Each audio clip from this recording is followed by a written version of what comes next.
നമസ്കാരം. ഏതൊരു ആധുനിക യുദ്ധവും കേവലം ആയുധങ്ങൾ തമ്മിലുള്ള ഏറ്റുമുട്ടലല്ല, മറിച്ച് കൃത്യമായ ലക്ഷ്യങ്ങളുടെയും കണക്കുകൂട്ടലുകളുടെയും ഒക്കെ തന്നെ തന്ത്രപരമായിട്ടുള്ള നീക്കങ്ങളുടെയും പരിണിത ഫലമാണ്.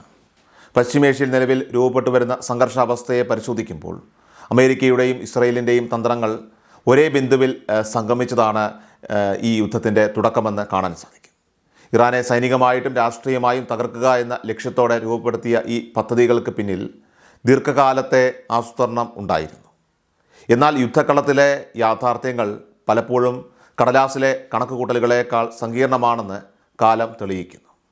ആക്രമണത്തിൻ്റെ പ്രാരംഭഘട്ടത്തിൽ സഖ്യകക്ഷികൾ മുന്നോട്ട് വെച്ച പ്രധാന ലക്ഷ്യം ഇറാൻ്റെ അധികാര കേന്ദ്രങ്ങളെ പൂർണ്ണമായിട്ടും നിശ്ചലമാക്കുക എന്നതായിരുന്നു. ഭരണകൂടത്തിൻ്റെ പരമോന്നത നേതൃത്വത്തെ ഇല്ലാതാക്കുന്നതിലൂടെ രാജ്യത്തിൻ്റെ നിയന്ത്രണ സംവിധാനം തകരുമെന്നും തൽഫലമായിട്ട് മണിക്കൂറുകൾക്കുള്ളിൽ തന്നെ ഇറാൻ ആയുധം വെച്ച് കീഴടങ്ങുമെന്നും അവർ പ്രത്യാശിച്ചു.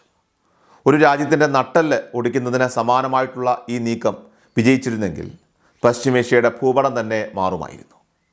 എന്നാൽ അധികാരഘടനയിൽ പെട്ടെന്നുണ്ടാകുന്ന ഇത്തരം ശൂന്യതകൾ മുൻകൂട്ടി കണ്ട് ഇറാൻ തയ്യാറാക്കിയ പ്രതിരോധ തന്ത്രങ്ങൾ ഈ നീക്കത്തെ പ്രതിരോധിച്ചു. നേതൃത്വത്തെ ലക്ഷ്യം വെച്ചുള്ള ആക്രമണത്തിൽ ചില പ്രമുഖ വ്യക്തികളെ വധിക്കാൻ സാധിച്ചത് വലിയ വിജയമായിട്ട് അമേരിക്ക ആഘോഷിച്ചിരുന്നു. ആദ്യ മണിക്കൂറിൽ തന്നെ 48ഓളം നിർണായക വ്യക്തികളെ ഇല്ലാതാക്കാൻ കഴിഞ്ഞത് തങ്ങളുടെ ചാരസംഘടനകളുടെ മികവാണെന്ന് അവർ അവകാശപ്പെട്ടു. എന്നാൽ ഇറാൻ്റെ ഭാഗത്തുനിന്ന് ഇതിന് പകരമായിട്ട് ഒരു ബദൽ നേതൃത്വ നിര നേരത്തെ തന്നെ സജ്ജമായിരുന്നു എന്നത് സഖ്യകക്ഷികൾ വേണ്ടത്ര ഗൗരവത്തിലെടുത്തില്ല. മുജ്തബ ഖമനേയിയുടെ നേതൃത്വത്തിൽ പുതിയ ഭരണസമിതി അധികാരമേറ്റതോടെ ഭരണപരമായിട്ടുള്ള തടസ്സങ്ങൾ ഒഴിവാക്കാൻ അവർക്ക് സാധിച്ചു.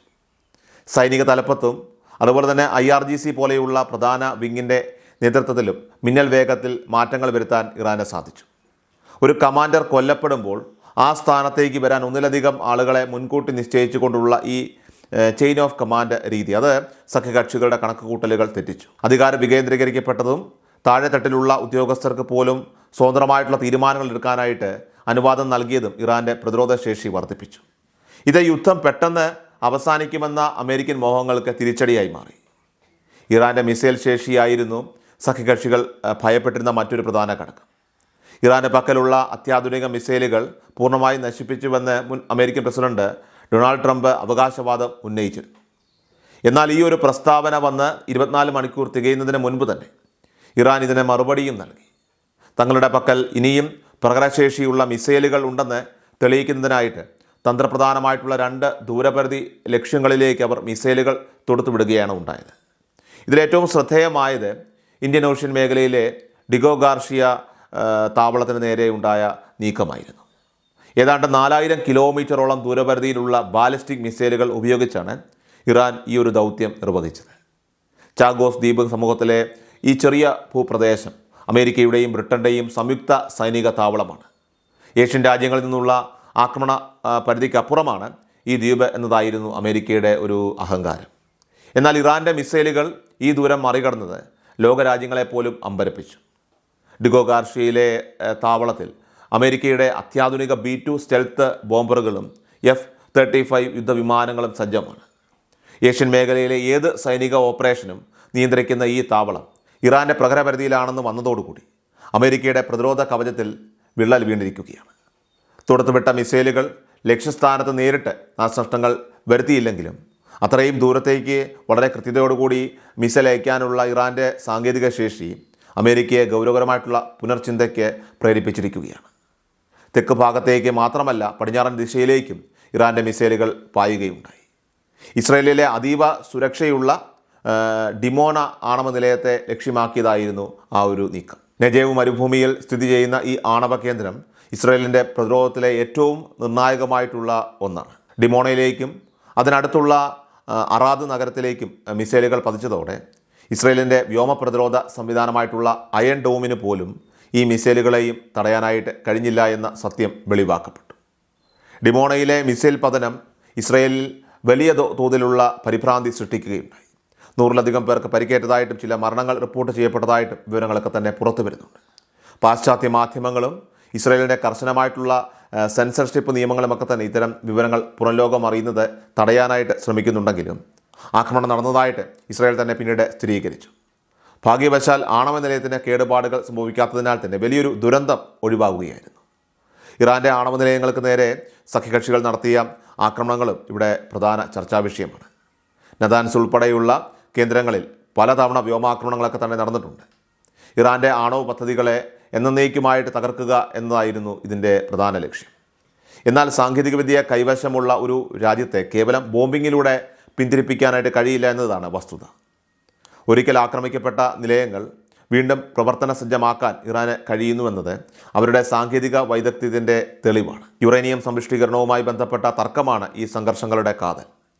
3.8% മാത്രം സമ്പുഷ്ടീകരണം ആവശ്യമുള്ള സ്ഥാനത്ത് ഇറാൻ എന്തിനാണ് 60% മുകളിലേക്ക് പോയതെന്ന ചോദ്യം സഖ്യകക്ഷികൾ ഉന്നയിക്കുന്നുണ്ട്.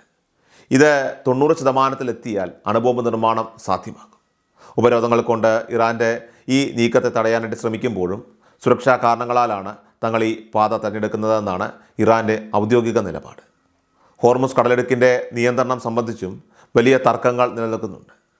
ഈ മേഖലയിലൂടെയുള്ള എണ്ണക്കടത്ത് തടയുമെന്ന ഇറാൻ്റെ ഭീഷണി അത് ആഗോള സാമ്പത്തിക വ്യവസ്ഥയെ പോലും ബാധിക്കുന്ന ഒന്നാണ്. അമേരിക്കയാകട്ടെ ഈ നീക്കത്തെ ബലപ്രയോഗത്തിലൂടെ നേരിടുമെന്ന് പറയുമ്പോഴും ചൈനയും ഇന്ത്യയും ഉൾപ്പെടെയുള്ള ഏഷ്യൻ ശക്തികളുടെ താൽപ്പര്യങ്ങൾ ഇവിടെ സംരക്ഷിക്കപ്പെടേണ്ടതുണ്ട്.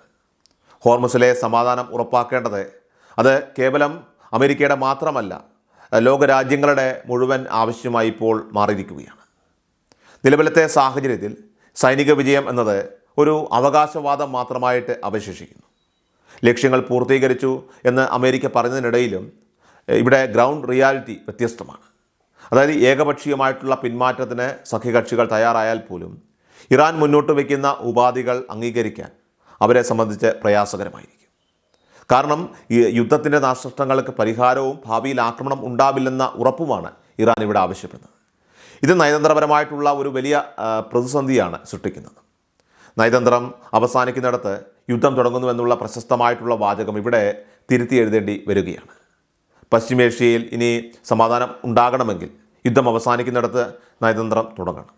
സൈനികമായിട്ടുള്ള അടിച്ചമർത്തലുകൾക്ക് പകരം മേശയ്ക്കപ്പുറം ഇരുന്നു കൊണ്ടുള്ള ചർച്ചകൾക്ക് മാത്രമേ ഇവിടെ ശാശ്വതമായിട്ടുള്ള പരിഹാരം ഇനി കാണാൻ സാധിക്കുകയുള്ളൂ. പലസ്തീൻ പ്രശ്നം ഉൾപ്പെടെയുള്ള അടിസ്ഥാനപരമായിട്ടുള്ള തർക്കങ്ങൾ പരിഹരിക്കപ്പെടാതെ മേഖലയിൽ സ്ഥിരമായ സമാധാനം എന്നത് ഒരു സ്വപ്നമായി തന്നെ തുടരുന്നതാണ്. ഇസ്രായേലിൻ്റെ സുരക്ഷയും പലസ്തീൻ്റെ സ്വയംഭരണവും ഇറാൻ്റെ പരമാധികാരവും ഒരേപോലെ മാനിക്കപ്പെടുന്ന ഒരു പ്രാദേശിക സഹകരണമാണ് ഇവിടെ ആവശ്യമായിട്ടുള്ളത്. പുറത്തുനിന്നുള്ള ശക്തികളുടെ ഇടപെടലുകൾ കുറച്ച് ഗൾഫ് രാജ്യങ്ങളും ഇറാനും ഇസ്രായേലും തമ്മിലുള്ള പരസ്പര വിശ്വാസം കെട്ടിപ്പടുക്കുക എന്നതാണ് പ്രധാനപ്പെട്ട വെല്ലുവിളി. എങ്കിൽ മാത്രമേ ഭാവിയിൽ ഭയാനകമായേക്കാവുന്ന ഒരു ആണവ യുദ്ധത്തിൻ്റെ നിഴലിൽ നിന്നും പശ്ചിമേഷ്യയെ ഇനി രക്ഷിക്കാനായിട്ട് സാധിക്കുകയുള്ളൂ.